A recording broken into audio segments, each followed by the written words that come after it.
Are we ready to hear the word of God? Amen. So, okay, konting adjustment pa, may ano pa.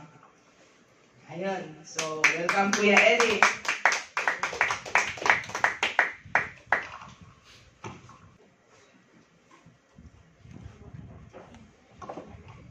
Purihin ng Panginoon. Amen. So, kamusta po ang isang linggo natin? Hallelujah. Mabuti po ba? Pinagpala? Pinagpapalo. So, purihin ang Diyos. Basta parati lang tayo sa Panginoon, lagi tayong pagpapalagi. Amen. So, ako na naman po ang gagamitin ng Panginoon. Si Kuya Ili nyo.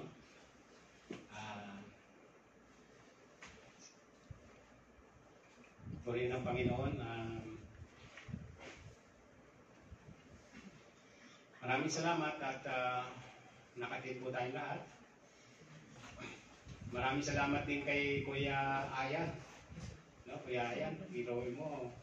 Napakasipag ng kapatid na to. Hindi na siya nagpapasundo. Siya na yung kusa talagang pupunta. Kanyang tumilos ang Panginoon sa buhay natin. No? Kapag tumilos na yung Panginoon sa buhay natin, kusa tayong pupunta sa church para sambahin ng Panginoon. So, purihin ang Panginoon sa buhay ni Kuya Aya. Hallelujah. Purihin ang Panginoon sa buhay ninyong lahat. Dahil nandito po kayong lahat. Amen. Purihin ang Panginoon. So, welcome po dyan sa Pilipinas. Yung misis ko. Si Kuya po wala pa, hindi pa nakakonek. No? So, ako po dyan gagamitin nyo, ang Kuya Eli nyo. 52 years old. Wow. 54 pa na. Ako magkakalabasan tayo ng ganda pa. Parang 24 lang, pas. Hindi ginigisip nila kayo, baka inaantok kayo. 54 po nung March ng 54 po. 24 lang ah. Akala ko 53.5. Tumawad may 6 na anak at mayroong 4 na apo. Praise God. Purihin ang Panginoon. Gandami pa yung pagtungtong na sisig. Palapakan po natin ang Panginoon. So mga kapatid, bago ako mag-start bago ko ilahad yung message, no? Dalawa kasi yung pinamilian yung inaral ko, dalawa po. Yung una, kasi nagtanong ako kay Pastor Oscar kung ano yung magandang i-message, no? Yung unang na inaral ko, yung how to serve God.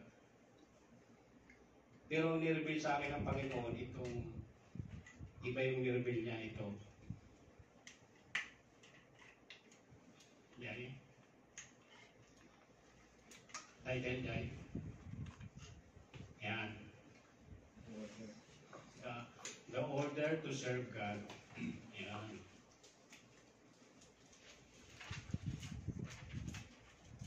Yan yung inano sa akin ng Panginoon, yung kaayusan sa paglilingkod sa Diyos. Yun po yung nireveal ng Panginoon sa akin. So bago ako mag-start, magkukwento po uli ako. Yun. Yung kwento ko po, patungkol po sa isang ginagamit na rin ng Panginoon. Isa siyang worker sa church. No? Tapos itong worker na ito sa church, marami siyang napapansin sa loob ng simbahan. Marami siyang nakikita sa church. No? At nagdesisyon siya na lumipat ng ibang church. Kasi marami po siyang napapansin. Pumunta po niya doon sa pastor, sa head pastor. Sabi niya, Pastor, lilipat na ako ng ibang church. Sabi ng pastor, bakit naman kapatid? Kasi po pastor, ang gulo ng church natin. Laging hindi maayos ang yung patakaran, yung lumalakad, hindi maayos, sabi itong bagong servant na ito. Sabi niya, laging may nag-aaway, laging may nagsisisikan. Natitisod siya. Ano? Tapos laging late. Laging late. Tapos sabi ng pastor, sige, bago ka lumipat ng ibang church, pumunta ka sa kitchen, kumuha ka ng baso, punuin mo ng tubig, sabi niya. Tapos magmula doon sa gate, papasok dito sa loob ng simbahan, dalahin mo yung tubig na punong-puno doon sa baso. So ginawa nitong bagong servant, no? Sana niya yung baso, punong-puno. Mula sa gate, naglakad siya papunta dito sa loob ng simbahan. Pagdating dito sa loob ng simbahan, inabot niya doon sa pastor. Sabi ng pastor, anong napansin mo? At sa layo ng nilakad mo, ay punong-puno pa rin itong baso. Pastor, kasi dito lang ako nakatingin. Kasi once na tumingin ako sa iba, baka matalisod ako, matapon itong laman ng tubig. So ano pong aral doon mga kapatid? Focus on Ayan. Ang aral doon mga kapatid, focus tayo sa Panginoon. Amen? Hindi natin kinakailangan tumingin sa kung ano ang kakulangan ng ating mga kapatid at kung ano ang kakulangan ng ating mga leader.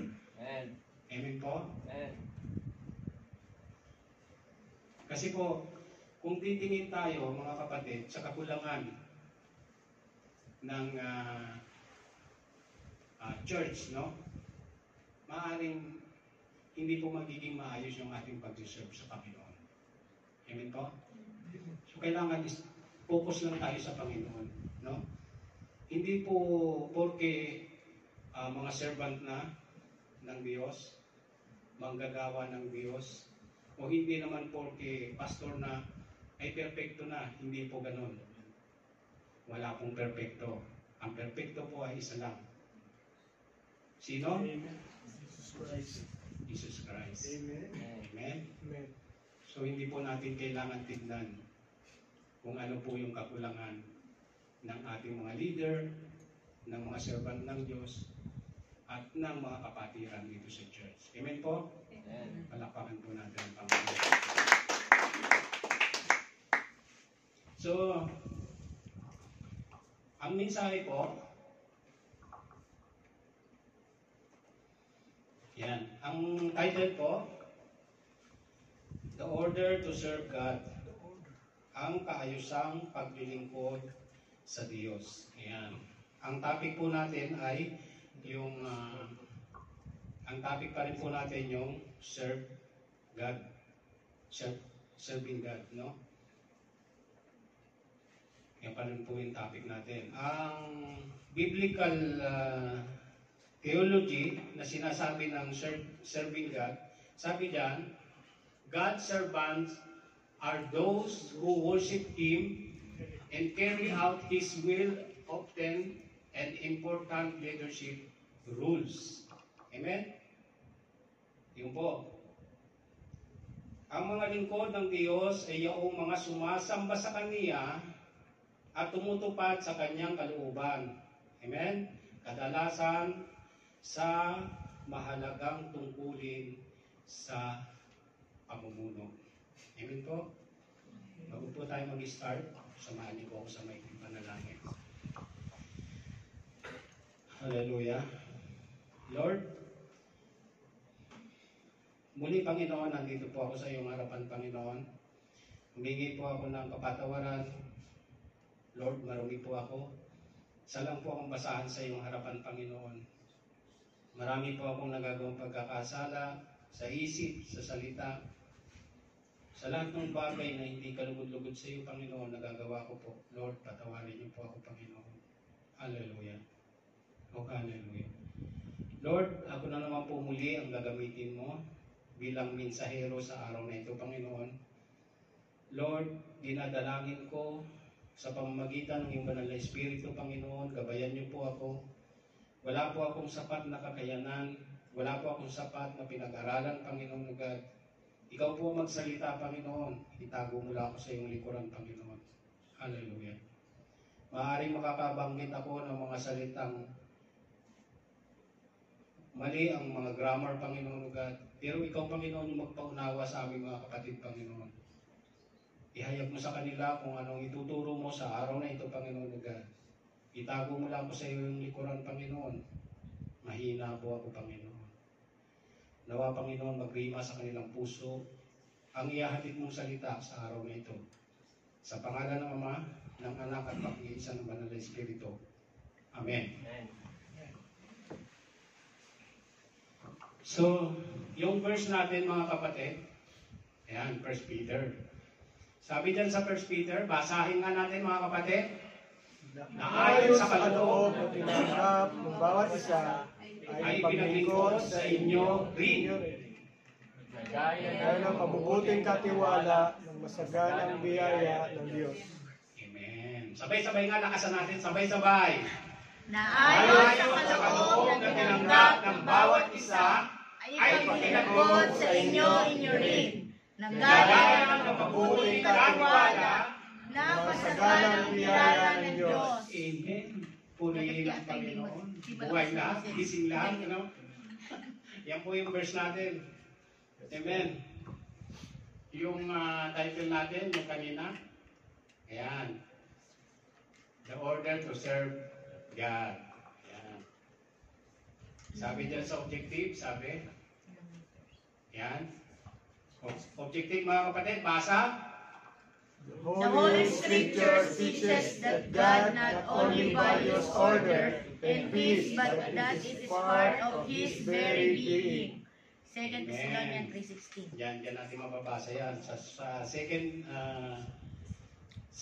Thessalonica 3:16. Amen po? Sabi niya sa Tagalog, ang layunin po, itinuturo ng banal na aklat na hindi lamang pinahalagahan ng Diyos ang kaayusan at kapayapaan, bagkus ito ay bahagi ng kanyang mismong pagkatao. Amen po? Sabi ko sa introduction, yan. Sabi dyan sa introduction, basa uli mga kapatid. Sabay-sabay. Ang Iglesia ng Diyos ay ang panagunan ng mga taong tumutugon sa tawag ng Diyos. Ito ay hinahambing sa katawan ni Kristo Na binubuo ng bawat ibang bahagi ng paglilingkod. Amen. Amen mga kapatid. Iba't ibang bahagi ng paglilingkod. Amen po? Amen. Ang lahat ng mga servant ng Diyos o nagsiserve sa Diyos ay may iba't ibang bahagi. Amen po? Hindi po pwedeng maging dalawa yung kamay. No? Hindi po pwedeng maging dalawa yung mata. Hindi rin po pwedeng dalawa yung maging paa. O maging apat pala yung paa. Maging apat. So sabi, ang katawan ng Panginoong Hesus, ang pagsiserve daw, kasi bahagi tayo ng katawan ng Panginoon, di ba? Bahagi tayo. Bahagi tayo ng katawan ng Panginoon. So ang pagsiserve pala natin bilang bahagi ay may kanya-kanya tayong rules. Amen?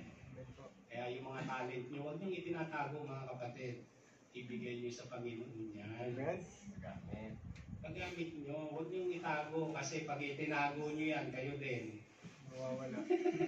Baka mawala yan. No? So kung mayroon kayong talent sa pag-awit, ito nangangailangan yung musician natin. Amen. Ang song leader. Kung may talent naman kayo sa music, sa guitar, o kung ano man, nangangailangan din po yung ating mga musician sa instrument, no? So, huwag niyong itago yan mga kapatid, no? Huwag niyong itago. ibigay natin, iserve natin sa Panginoon yan. At mas lalo pa tayong pagpapalain. Amen? Yung tissue natin, kapatid.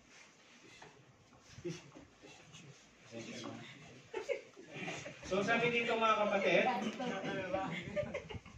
sabi dito sa Tagalog, ang Iglesia ng Diyos ay kalipunan ng mga taong tumutugon sa tawag ng Diyos. Ito ay inihambing sa isang katawan ni Kristo na binubuo ng iba't ibang bahagi ng paglilingkod. Amen? So, sabi dito, kung nais mong maging servant ng Diyos at maging bahagi ng kanyang katawan o katawan ni Kristo, ay kinakailangan po nating maging, amen, number 1, ayan, maging kabahagi ng church. Amen? Maging kabahagi tayo dapat ng church. Amen po? Pangalawa, palakasin natin yung church. Amen? Magtulungan tayo. Amen po? Pangatlo, mahalin ang bawat isa. Magmahalan, hindi nagbabangayan. Amen? Amen. Ayan. Pang-apat, magbagong buhay. Ano yung sabi doon sa Galatia, 2 Corinthians 5:17? Sino yung naka-memorize? Ano pa yan? 2 Corinthians 5:17. Ang sino man, If anyone is in Christ, he is a new creation. uh, The old is gone, the new the is new come. has come. Amen. Ayan. Ang sino mang nakipag-isa kay Kristo ay isa ng bagong Lang. dinala. Wala na yung dati. Siya ay bago na. Amen. So kung nais natin maging kabahagi ng katawan ni Kristo o maging servant ng Diyos, tayo ay kinakailangan magbagong buhay. Amen? Next. Ayan. Lumago sa pananampalataya. Amen? Ayan, mababasa natin sa Hebrews 6:1, no? Lumago tayo sa pananampalataya, no? Kung nais nyo na mag-serve sa Diyos, o kung nais nyo na maging kabahagi ng katawan ni Kristo, kinakailangan po natin ang lumago sa pananampalataya. Paano po natin magagawa yan, mga kapatid? Ang paglago sa pananampalataya. Yan. Sa pakikinig ng salita ng Diyos, sa pagdalo sa mga gawain, sa pagdalo sa mga Bible study. Amen? Amen, mga kapatid? Amen. Pagdalo sa church service. Amen?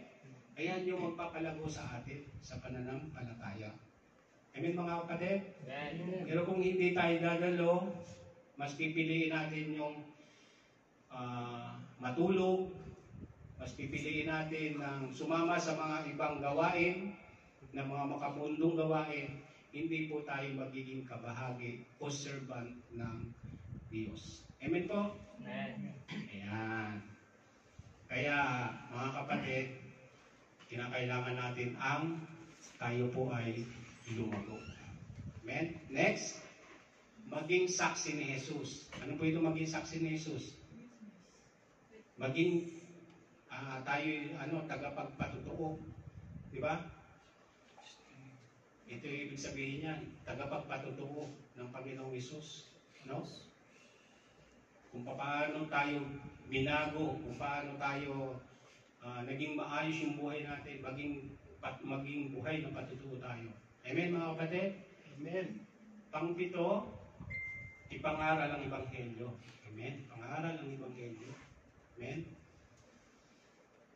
So, kung nais nyo na kayo maging kabahagi ng Iglesia o katawan ni Kristo o maging servant ng Diyos, kinakailangan po natin ipangaral ang Ebanghelyo. Amen po? Amen. Pangaral, i-share, no? Yung mga natututunan natin dito, every Friday, every Bible study, yung mga natututunan natin, i-share natin, no? Share natin sa mga mahal natin sa buhay, wala pang pagkakilala sa Panginoon, sa mga kasama natin sa trabaho, mga kaibigan. Amen? Share natin. Huwag natin No? Sabi doon sa Romans 1:16 ba yun? 1:16, no? Oo. 1:16? Oo. For I For am I not ashamed. ashamed of the gospel. Ah. Ayun. Huwag natin ikahiya ang Ebanghelyo ng Diyos sapagkat ito Power ay of God that brings salvation to ito everyone ay who believes. kapangyarihan ng Diyos ay kaniligtas ng bawat sumasampalataya. Niwala. Amen? So, ipangaral natin ang Ebanghelyo para sa kaligtasan. Amen? Amen. Magkaroon sila ng pananampalataya at maligtas din naman sila. At panglas, magsikap hanggang wakas. Amen? Magsikap hanggang wakas. Bakit ko po nasabi? Mababasa natin yan sa Hebreo 3:14. Hindi ko na po inilagay yung mga basahin nyo na lang, no? Kung may kayo, picturean nyo lang yan. Basahin nyo pag uwi nyo yung mga verse na yan. Andiyan po yan. Hindi ko na po nilagay kasi po sobra. Inano ko na po yung time ko. Sumobra po ako sa oras. Kaya pinumpress ko po. So, magsikap hanggang wakas. Amen? Bakit ko po nasabing magsikap hanggang wakas? Kasi po katulad ng sinabi ko kanina, no? Hindi lahat ng mga nandito sa church ay perfect, no? Hindi lahat dito porque ginagamit na observant na ng Diyos perfecto na. Hindi po. No? Isa lang ang perfecto sa atin. Ang Panginoong Hesus lamang. Amen? Amen. So kinakailangan natin magsikap. Amen po? Huwag tayong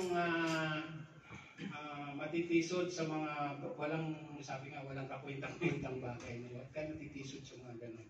Amen? Maging lang tayo. Sabi nga ni Jepoy, sabi ni Jepoy? Kalma. Kalma lang. Kalma lang. Huwag masyadong kalma lang, kapatid. Ganun. So, okay, tapos na tayo sa introduction. Papasok po tayo dun sa ating main point, no? Sabi dyan,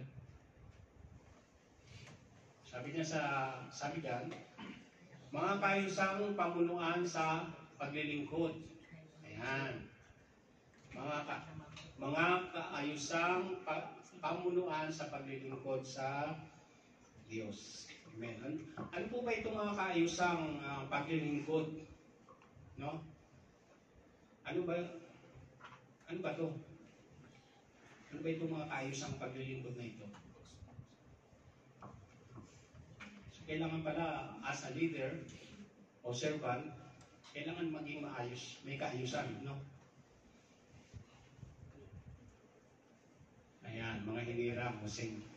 Ito yung sinasabi ko kanina, mga kapatid, na ang katawan ng Panginoong Hesus, ang katawan o bilang katawan ng Diyos, bilang bahagi tayo ng katawan ng Diyos, ay may kanya-kanyang tayong kinagampanan, no? Ito na yung sinasabi ko, mga hinirang ng Diyos. Ayan. Romans 12:13. Sabi po dyan,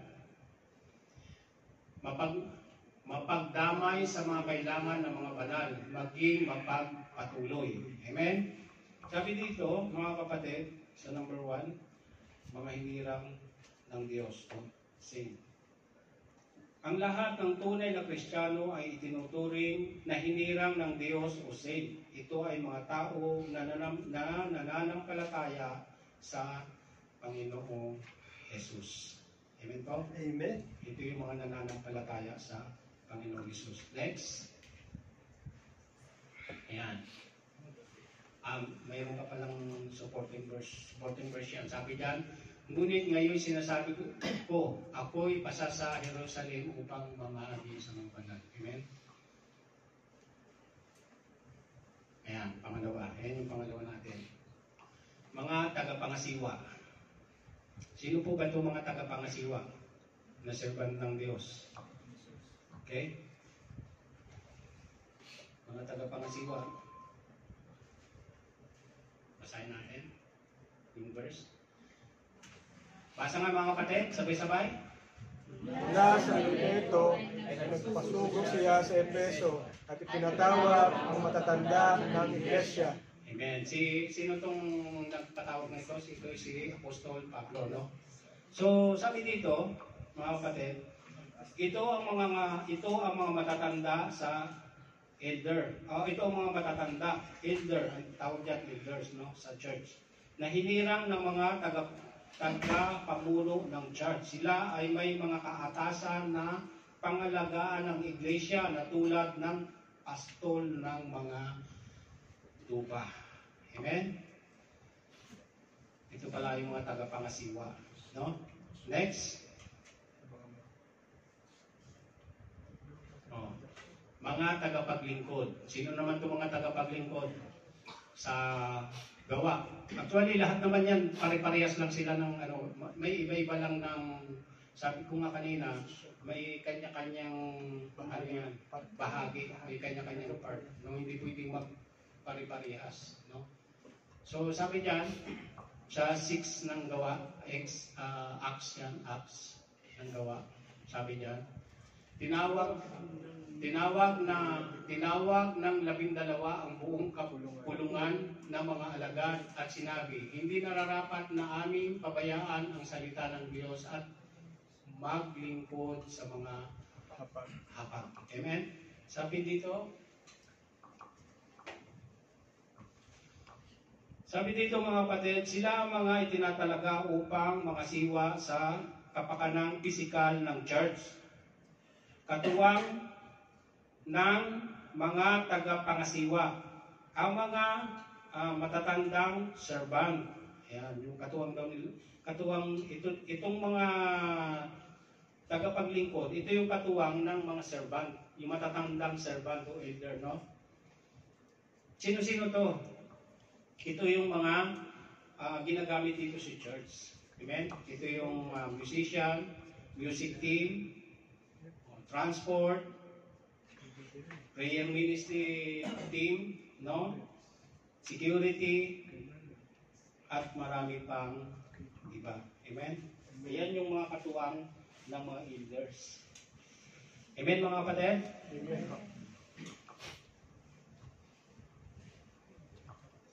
Next. Pang-apat, pastor, shepherd, o pastor. Yan yung pang-apat natin, no? Yan. Sabi dyan sa pang-apat, mga kapatid, yung verse natin. Ayan. Naipangaral ang kaharian. Sabay-sabay nga, mga kapatid. Naipinangaral ang kaharian ng Diyos at itinuturo ang mga bagay na tungkol sa Panginoong Jesucristo na may buong katapatan at walang sagabal. Amen. Sila po yung mga tinatawag na shepherd o pastor sa church, no? Sila yung mga servant na tinawag na maging shepherd o pastor sa church. Amen? Sabi dito, ang lahat ay pwedeng maging servant ng God o shepherd o pastor, missionary, at iba pang nais. Ang nais lamang po ng Panginoon ay sundin yung kanyang kalooban. Amen? Ano po ba yung kalooban ng Diyos? Ano po ba yung nais ng Diyos? Sabi doon sa Matthew 28:19, ano po yun? Ano po yun? Yung Great Commission, ano yun? Humayo kayo at ayan, humayo kayo at sino yung nakaka-memorize?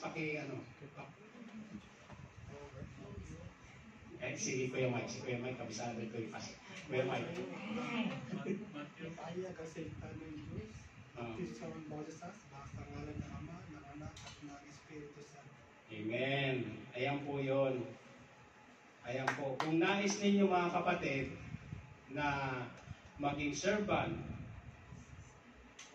o maging pastor o maging missionary, ito lamang po, sundin yung kalooban ng Diyos. Amen? Ipangaral ang salita ng Diyos sa lahat ng mga bansa. Amen? At bautismuhan sila sa pangalan ng Ama, ng Anak, at Espiritu Santo. Yan po yung kinakailangan ng kung nais na mapabilang bilang pastor o shepherd. Amen mga kapatid? Amen. Lahat po tayo ay po pwede. Lahat po tayo ay gagamitin ng Panginoon. Amen po? Talampakan po natin ang Panginoon. So lahat tayo pwede. Qualified po tayo dyan. Ang kailangan lang ipangaral yung salita ng Diyos. Yung kalooban ng Diyos. No? Okay, next. Okay, tapos na tayo sa number 1. No? Ano yung number 1 natin, mga kapatid? Ha? Ang kaayusang pamunuan sa paglilingkod sa Diyos. Leadership, arrangement, and serving God. Yun yung number 1 natin, no? Number 2. Ayan. Ang katangian ng mga hinirang na lingkod ng Diyos. Eh, dito na tayo. Medyo masakit-sakit ito. Katangian na, ha? Katangian. Ano ba itong mga katangian na ito? Ayan. Ano ba yung mga katangian ng servant ng Diyos? Ano ba yung katangian?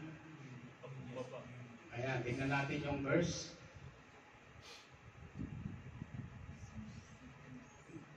Nagtataglay sila ng mga katangian katulad ng sinasabi ng aklat ng 1 Timothy 3:1 hanggang 7. 1 Timothy chapter 3 verse 1 hanggang 7. Okay. Basahin natin mga kapatid ha, yung mga katangian. Kasi nandito na tayo, no? Mga katangian. Ayan. Basa mga kapatid. Sabay-sabay tayo. Sabay-sabay. Tapat ang salita kung ang sino man ay naghahangad na maging obispo. Siya ay nagnanais ng mabuting gawain.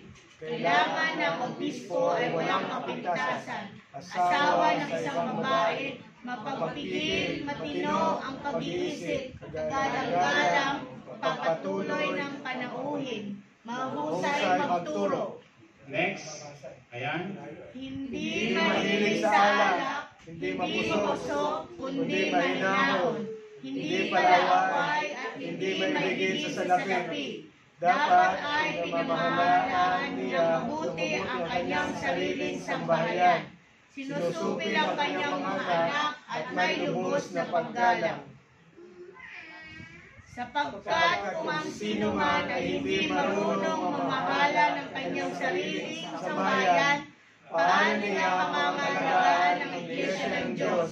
Hindi isang bagong hikayat, baka siya ay mapagpalalo at mahulog sa kahatulan ng Diablo.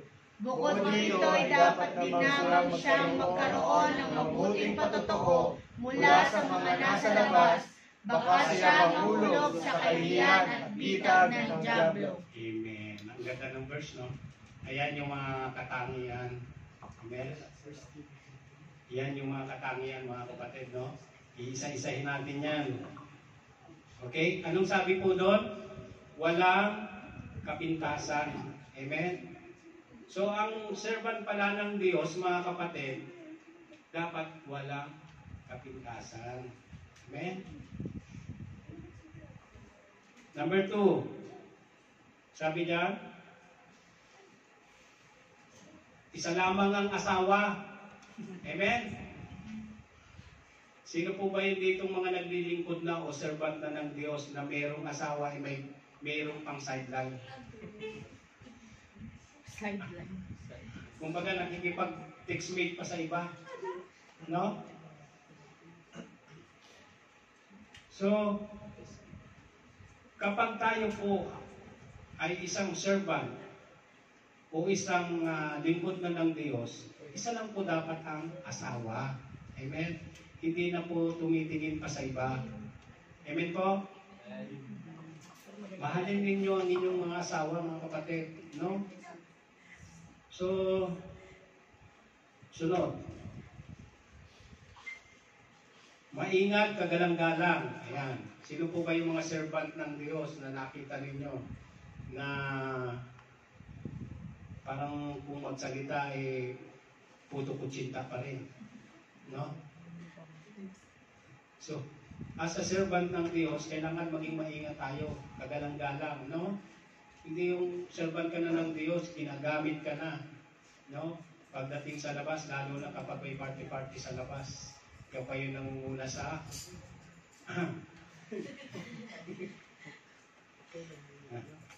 okay, next. Bukas ang tahanan, hindi madamot. Amen? Bukas ang tahanan, hindi madamot. Kaya mga kapatid, yung mga servant dito ng Diyos, hindi madadamot yan. Amen? Kapag may kailangan kayo, alam nyo na kung sino lalapitan nyo. Thank you, Kuya San. Amen? Totoo po yan mga kapatid. Pag mga ginagamit na ng Diyos, ginagamit na, no? Pastor, leader, elder, basta mga ginagamit na ng Diyos, servant na ng Iba Diyos, palang paglapit na alam niyo na kung kailangan. sinong lalapitan nyo. Amen? Palampakan natin ang Panginoon. Oh, mabuting tagapagturo. Amen? Mabuting tagapagturo. So, kailangan din pala natin as a servant, no? Maging mabuti tayong tagapagturo. Amen? Kapag may lumapit sa'yo, may problema, turuan natin ang mabuti. Hindi yung tuturuan pa natin ng parang, di ba? No? Iba taga-turo, tinuturo lang. So mabuting tagapagturo, no? Mabuting laging nagtuturo ng Bible study, no? Yun po yung kailangan ng mga katangian ng mga servant ng Diyos. Ano pa? Hindi lasinggero. Ayan, hindi lasinggero. Tumatakaw sa alak, no? So, pag servant na ng Diyos, hindi dapat lasinggero, no? No? Ginagamit ka na sa church, no? Servant, nagsiserve ka na. Saka ng musician, no? Nag-aawit ka na, maawit ka na sa Panginoon, no? Tapos ina-invite ka ngayon sa party-party, no? Lingon-lingon pa eh, wala naman siguro ano rito. Wala naman si pastor, no? Pwede ito. Di ba? So, pero nandiyan yung Panginoon. Alam niyo yun. Alam. Di ba? Hindi, wala tayong itatago sa Panginoon, mga kapatid. Hindi lasinggero, sunod. Hindi mapuso, kundi mahinahon. Ayan. As a servant ng Diyos, dapat po hindi tayo mapuso. Mahinahon tayo. No? Yung mga, ano dyan, yung mga nasa, yung trabaho nila nasa public, no? May mga customer papasok, yung arugante pag magsalita, no? So dapat mahinahon tayo. Amen? Kasi pag sinabayan natin yan, ay lalong magkakagulo, no? Iinit lang yung ulo natin, no? Lalong magkakaroon ng problema, no? Kaya yung mga nasa restaurant, karamihan niya sa restaurant, no? Sa restaurant, o-order, no? O-order. Pagkatapos orderin, titikman, sasabihin, ang pangit ng luto nyo, ibinabalik ngayon. So, anong gagawin mo doon? So, kailangan mahinahon, maging mahinahon, no? As a servant ng Diyos. Amen? Sa pitrumin, yung pagpasok ng customer, andyan, bigsan mo! Yan na, sura! Di ba? Eh, ngayon init-init, di ba? Ano ka sa ilalim ng sasakyan, tapos susura-surahin ka. Anong gagawin mo doon? So, dapat maging mahinahon tayo. Amen? Maging mahinahon. Ayan.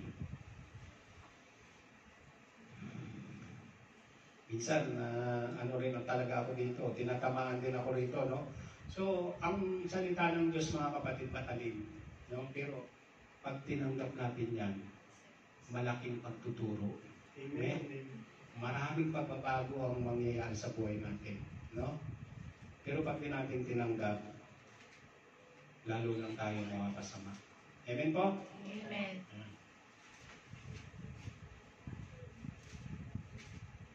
So, sunod, maibigin sa kapayapaan. Ayan, hindi pala away. Maibigin sa kapayapaan. Ibig sabihin nito, mayroong magkapatid na nag-aaway, servant ka ng Diyos, anong gagawin mo? Kakampihan mo yung isa. Ay, siya kasi, ganun talaga yan eh, kaya ganyan eh, di ba? Kung ano nangyari ngayon. Iaway talaga. Huwag mong batiyan. Di ba? Batiyan eh. So, as a servant ng Diyos, dapat marunong mag-balance, no? Marunong tayo mag-balance. Marunong tumingin, no? Dapat tinitingnan natin kung saan tayo pupwesto. Hindi yung basta-basta tayo kakampi sa isa, no? So, magkakaproblema. Sabi dyan, no? Kailangan maibigin sa kapayapaan, no? Kailangan maging maingat tayo. Amen, mga kapatid? Amen. Kaya pag may nag-aaway, huwag kayong papasok ng alanganin. Alamin nyo muna kung ano ba yung pinagawayan nila, ano ba yung punot dulo, ayan. Saka ka ngayon, ipag-pray mo, itinuro yan doon sa amin sa nung nag-aaral kami ng SOL, doon sa SOL 3. Tinuro sa amin yan, kung paano ka magiging mahinahon, no? Si Pastor Henrich nagturo, no? Pastor Henrich yun. Yung bibigyan ka ng yan.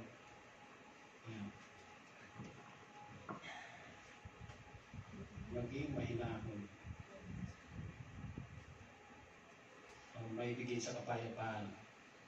Yan. Kapag may nag-aaway, katulad ng tinuro sa amin, kailangan ipag-pray mo, bigyan ka ng wisdom ng Panginoon kung ano yung dapat mong gawin. No? Bago ka papasok doon. Huwag yung may nag-aaway, bigla kang papasok. No? Pagpasok mo, di mo pa naman alam talaga kung anong nangyari, kinampihan mo lang agad yung isa. Talagang ganun yan eh. Ganun talaga yan. Kaliwa isang paan yan eh. Hindi nag-aaway na talaga kayo. Di ba? Nadamay ka pa. So, ang servant ng Diyos nag-iingat mga kapatid. Amen? Kailangan maging maibigin tayo sa kapayapaan. Next. Ano yung next natin? Number 10. Hindi gahaman sa salapi. Ayan. Ang servant pala ng Diyos, hindi gahaman sa salapi. Bakit ko po nasabing hindi gahaman sa salapi?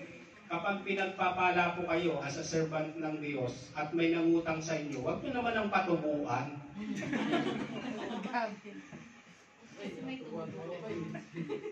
Servant na kayo ng Diyos. Di ba? Servant na kayo ng Diyos eh. Naglilingkod na tayo sa Panginoon. May kapatid na nangailangan. O sige kapatid, pautangin kita ng 500, pagbalik na, 600 na. Pwede 5-6. So hindi dapat ganon, no? Hindi tayo dapat sa salapi. Gahaman. No? Kapag tayo pinagpapala, i-share din natin yung pagpapala natin sa ating mga kapatid. Amen? Kasi po, kapag i-share natin yan, lalong nandyan yung pagpapala. Darating yan. Hindi na bayaran. Wala na lang tubo, wala pang bayad. Wala pang bayad. So, mga kapatid, ang sabi dito, hindi gahaman sa salapi, no? Hindi gahaman sa salapi. So, kapag may nangangailangan tayo, kapag may lumapit sa ating mga kapatid at may nangangailangan, tulungan po natin, mga kapatid, no? Huwag na natin patubuhan, ha? Huwag na kayo magpatubo.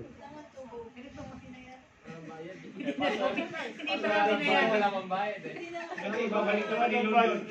Pag hindi kayo nagbayad, si Lord, yung Panginoon yung magbabalik noon. Ang problema, baka hindi na kayo makaulit. Yun ang problema doon.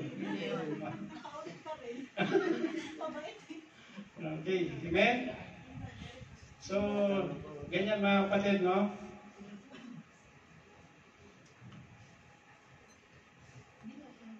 Tumulong tayo sa mga kapwa natin. Hindi tayo dapat gahaman sa salapi, no? Amen? Next, marunong mamahala ng sariling sambahayan. Ayan. Ang servant daw ng Diyos ay dapat marunong mamahala ng sariling sambahayan. Amen? Kasi po, mayroon pong mga lingkod ng Diyos, servant ng Diyos, napakagaling po magsalita dito, no? Pero pagdating po sa sariling bahay, wala po sa ayos. May mga ganun po, no? Nasabihan lang nung asawa ng hindi maganda, away na, no? So, dapat marunong din tayong kumontrol, no? Marunong tayong maging maayos yung ating sambahayan, no? Okay? Next, iginagalang at sinusunod ng mga anak. Ayan. Ang mga servant po pala ng Diyos ay iginagalang at sinusunod dapat ng mga anak. Amen? So, dapat po mga kapatid, nagpapakita tayo ng maayos sa ating mga anak upang tayo ay igalang at sundin. Amen?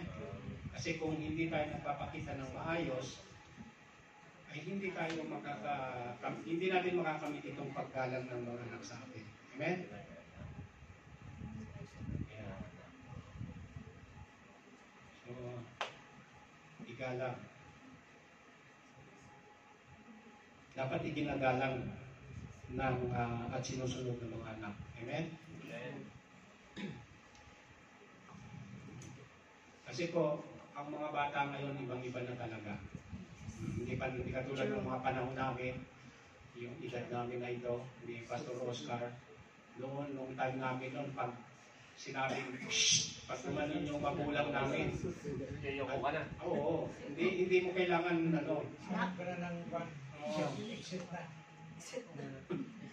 hindi, iba na. Pero ngayon, iba. Pag ginanunan mo, pagtingin mo sa'yo, nakangiti pa eh. Paano mo lang? Kaya ano ba? Nakangiti pa yun.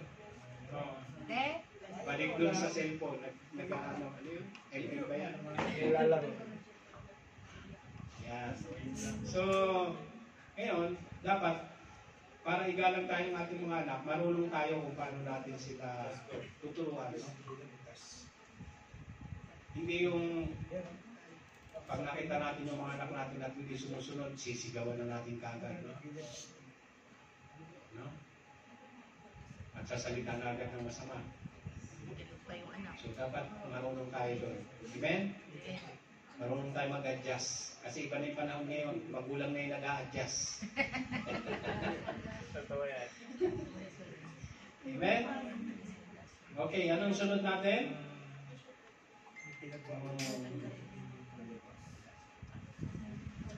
Matagal nang mananampalataya. Ayan. Bilang servant ng Diyos, dapat matagal na tayong mananampalataya. Amen? At ang panghuli natin mga kapatid, iginagalang ng kahit hindi mananampalataya. Amen? Kahit hindi tayo mananampalataya, kahit hindi mananampalataya yung mga kasama natin, mayroong paggalang sa atin.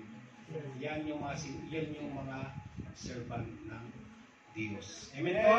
Amen? Palakpakan natin ang Panginoon. Ibig sabihin ito mga kapatid, maging parang Bible tayo. Sabi nga nung isang pastor na napakinggan ko, kahit hindi mo na sabihin ang nilalaman ng Bible, kapag nakita sa lifestyle mo, sa ugali mo, sila mismo susunod na sa iyo. Amen? Totoo po yan. Amen? Ayan. So, kailangan ang isang servant ng Diyos ay iginagalang kahit hindi mananampalataya. Palakpakan po natin ang Panginoon.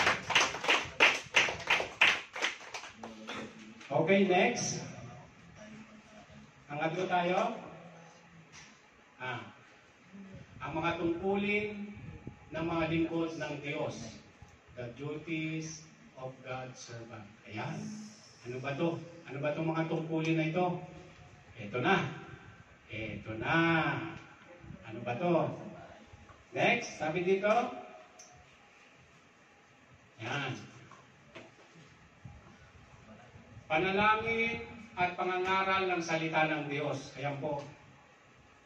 Ayan po yung number 1 nating tungkulin ng mga servant ng Diyos. Dapat mapagpanalangin. Amen? Hindi po tayo nagmamadaling umuwi. Kapag prayer meeting, mag-prayer meeting muna po tayo. Amen? Kasi servant tayo ng Diyos eh. Kailangan po natin ng panalangin. Amen po? Ayan. Meron naman po tayong time. Conforme sa napagkasunduan natin, kung gusto nyong ilipat yung prayer meeting ng kung anong available time nyo, pwede natin ilipat. No? Ilipat natin. Sikapin natin na naka-attend tayo sa panalangin at pangangaral ng salita ng Diyos. So, Bible study yan. No? Sikapin natin yan. Yan po yung mga tungkulin ng servant ng Diyos. Amen po? Amen. Sikapin natin mga kapatid, no? As a servant ng Diyos. Next. Next natin mga kapatid.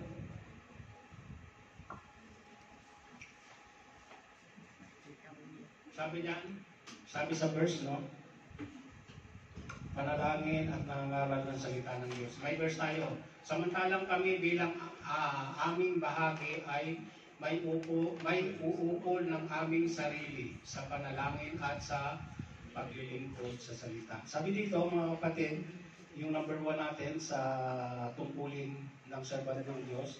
Ang mga servant ng Diyos ay dapat nagtataglay ng puspos na espiritu at karunungan at nananatili matibay sa panalangin. Amen po? At sa ministeryo ng Diyos. Amen? Amen. Ayan po ang tungkulin ng servant ng Diyos.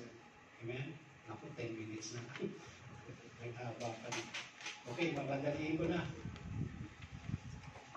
Next, number 2. Yan. Pag-ingatan at pangalagaan at bantayan ng church. Ayan. Bilang servant ng Diyos, kailangan pinag-iingatan natin at binabantayan ang church. Sabi dito, ang mga servant ng Diyos ay dapat na maging masipag sa pagpakain ng salita ng Diyos. Dahil ang dyablo ay nag-aabang na parang lobong ganit. Ugaliin natin ang maging mapagpatawad, maging mahinahon at may magandang puso. Amen? Ayun yung verse natin, no? Yan. Ingat.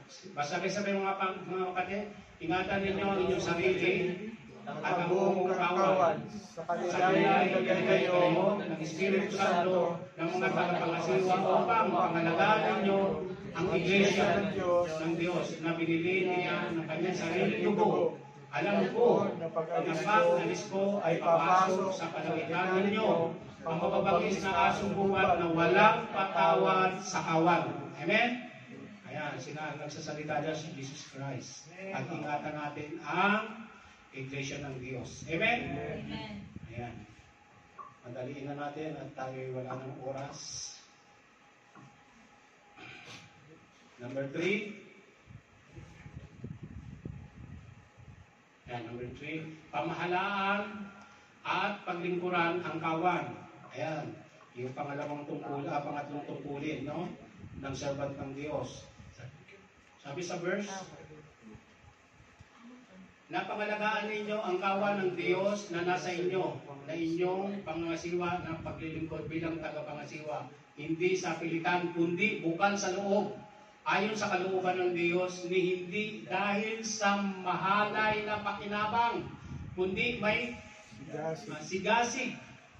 Huwag kayong maging Panginoon ng mga pinangangasiwaan ninyo, kundi kayo'y maging mga halimbawa sa kawan. Amen? Ayan po yung isang tungkulin ng servant ng Diyos.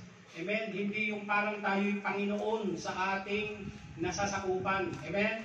Kung makautos, akala mo kung sino. Kala mo si Juni. Si Juni. Ayan. Sabi dito, ang servant ng Diyos ay nagpupuno sa kakulangan. Ito yung sinabi ko kanina. Ang servant ng Diyos ay nagpupuno sa kakulangan ng iba. Kumikilos ng hindi sa pilitan. Kumikilos po ng hindi sa pilitan.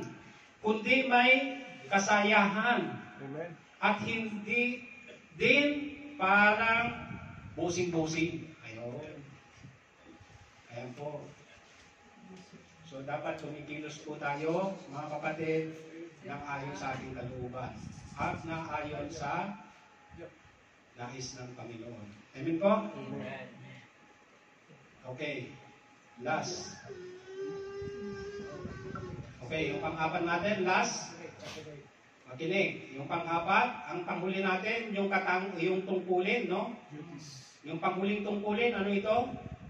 Ang panghuling tungkulin mga kapatid, pang-apat ay ang asawa ng mga tagapaglingkod ay kinakailangang matino.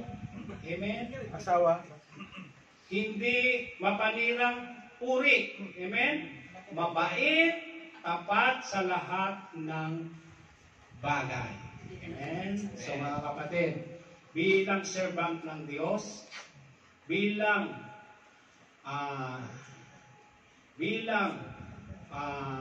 tagasunod ni Kristo o katawan ni Kristo, mga kapatid, lalaki man o babae, dapat maging matino. Amen po? Dapat maging matino. Hindi po yung dapat mabait, hindi yung palaging galit, no? May mga asawang ganyan, akala mo na ano mo lang ng konti, galit na kaagad. So dapat mabait tayo. No? Asawa tayo ng servant ng Diyos eh. No? Iwasan din kumain. Kasi maglagay na ito sa adobo. So dapat mahinahon ang mga asawa ng lingkod ng Diyos. Babae man o lalaki. Ayan po. Diyan po nagtatapos ang mensahe ng Diyos. Amen? Ano po yung mga napag-aralan natin, mga kapatid? Number 1, ano yun? Arrangement. Leadership, arrangement, and serving God. Number 2, ano yun? Character. The character of God, chosen servant. Galing ni Kuya Santin, no? Number 3, Duties. wow, the duties of God's servant. Ito pa siya. Andun pala eh. Akala ko mamimigay na ako ng regalo eh. Ay, wala pala dito pa. So, conclusion mga kapatid. Conclusion, wala na. Ba't nawawala, Jay? Si Kuya Jay. Paki-post yung conclusion natin. Kaya napapas. Summary conclusion. Sabi dyan, sabi dun sa verse, sa conclusion, tinawag ng 12 ang buong kapulungan ng mga alagad at sinabi, hindi nararapat na aming pabayaan ang salita ng Diyos at maglingkod sa mga hapag. Amen po? Sabi dito, sa conclusion natin, malawak ang tungkulin ng mga tagapaglingkod o servant ng Diyos. At ito ay direktang nakaugnay sa pamamahala sa church o sa simbahan. May tiyak na pangasiwa na nilalayon ang Diyos sa iglesia. Ang katapatan sa kanyang mga layunin ay may direktang kaugnayan sa tagumpay at katatagan ng alinmang simbahan. Palakpakan po natin ang Panginoon.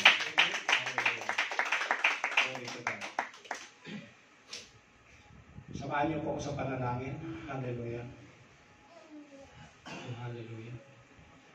Lord, maraming salamat Panginoon sa mensahe na pinagkaloob mo sa araw na ito, Panginoon. Lord, naunawaan nila, Panginoon, ang iyong mga salita, Panginoon. Nawa, Panginoon, magrima sa kanilang puso ang kaayusan ng pamunuan ng paglilingkod sa Diyos, Panginoon. Magrima sa kanilang puso, Panginoon, ang katangian, ang hinirang ng servant ng Diyos. At magrima din sa kanilang puso, Panginoon, sa aming mga kapatid, ang tunay na tungkulin ng servant ng Diyos. Lord, hallelujah. Nawa ang kanilang narinig sa araw na ito, Panginoon, ay may bahagi din naman nila sa kanilang mga mahal sa buhay, mga kamag-anak, kasama sa trabaho. Lord, nawa gamitin din sila, Panginoon. Gamitin mo rin sila, Panginoon, bilang lingkod mo, Panginoon. Maraming salamat po sa gabay ng Banal na Espiritu sa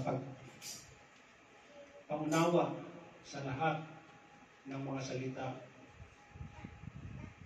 na nanggaling sa iyo, Panginoon. Nawa, Panginoon, ang lahat ng mga salita na nanggaling sa iyo, Panginoon, ito po'y maging kalakasan ng kanilang espiritual na buhay. Sa pangalan ng Ama, ng Anak, at pakikisa ng Banal na Espiritu. Amen.